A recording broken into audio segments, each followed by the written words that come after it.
ये उनका 1 point programme है। और इस 1 पॉइंट प्रोग्राम के लिए वो जी टीवी लेकर आए हैं, CNN लेकर आए हैं, स्टार टीवी लेकर आए हैं, प्राइम स्टार आया है, प्लस 21 आ गया है, वगैरह वगैरह 14-15 टेलीविजन चैनल इस देश में है।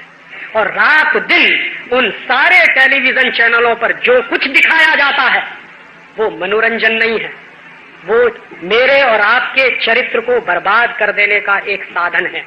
और जिसके भी घर में घुसो, पूछो कि भाई क्या करते हो, तो कहते राजीव भाई दिन भर काम करते हैं, थक जाते हैं, तो कुछ तो मनोरंजन चाहिए। तो ठीक है, मनोरंजन करो। तो क्या करते हैं मनोरंजन?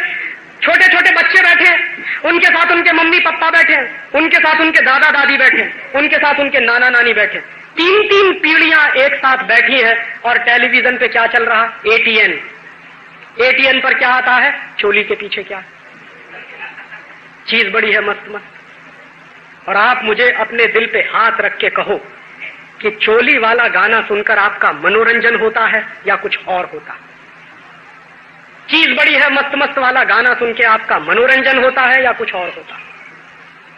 और ये बात मैं खासकर नौजवानों से और बच्चों से कह रहा हूं कि तुम जरा अपने दिल पे हाथ रख के मुझे बताओ कि अगर मान लो मेरे सामने मेरी मां खड़ी, तुम्हारे सामने तुम्हारी मां खड़ी है और टेलीविजन पर गीत आता है तेरी चोली के पीछे क्या है, अपनी मां से पूछने की हिम्मत है तेरी चोली के पीछे क्या है? मान लो हमारे सामने हमारी बहन खड़ी जो हर साल मेरी कलाई पे राखी बांधती है और मेरे लिए दुआएं करती है भगवान से, वो बहन मेरे सामने खड़ी है और गीत आ रहा हो, तू चीज बड़ी है मस्त मस्त। अपनी बहन से ये पूछने की हिम्मत है तू चीज बड़ी है मस्त। और जो गीत हम हमारी मां के सामने नहीं गा सकते, जो गीत हम हमारी बहन के सामने नहीं गा सकते, वो गीत इस देश के बच्चों को क्यों दिखाए जाते? जो गीत लिखने वाले हैं उनके बारे में तो मैं मान सकता हूं कि उन्होंने आत्मा बेचा है, शरीर बेचा है, सब कुछ बेचा। जो ऐसा गीत लिखते हैं, भगवान उनकी आत्मा को जितनी जल्दी शांति दे उतना अच्छा।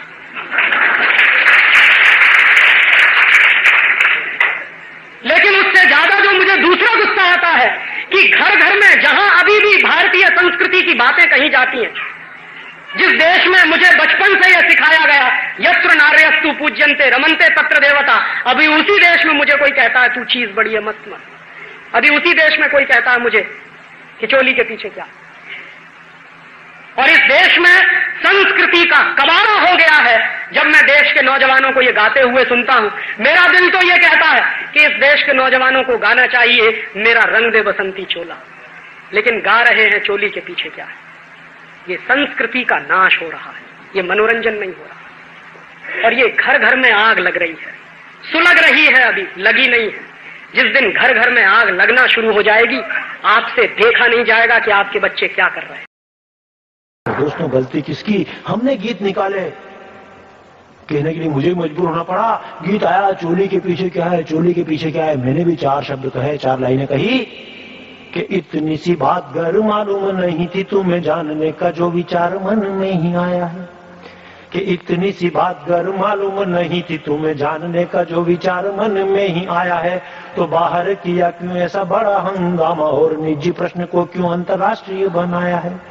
और उत्तर तो तुम्हें इसका घर में भी मिल जाता, क्योंकि घर बाहर सब एक जैसी माया है। और माता बहनों से क्यों ना पूछ लिया, बोलो चुनरी के नीचे चोलियों में तुमने क्या छुपाया है। और माता बहनों से क्यों ना पूछ लिया, बोलो चुनरी के नीचे चोलियों में तुमने क्या छुपाया है।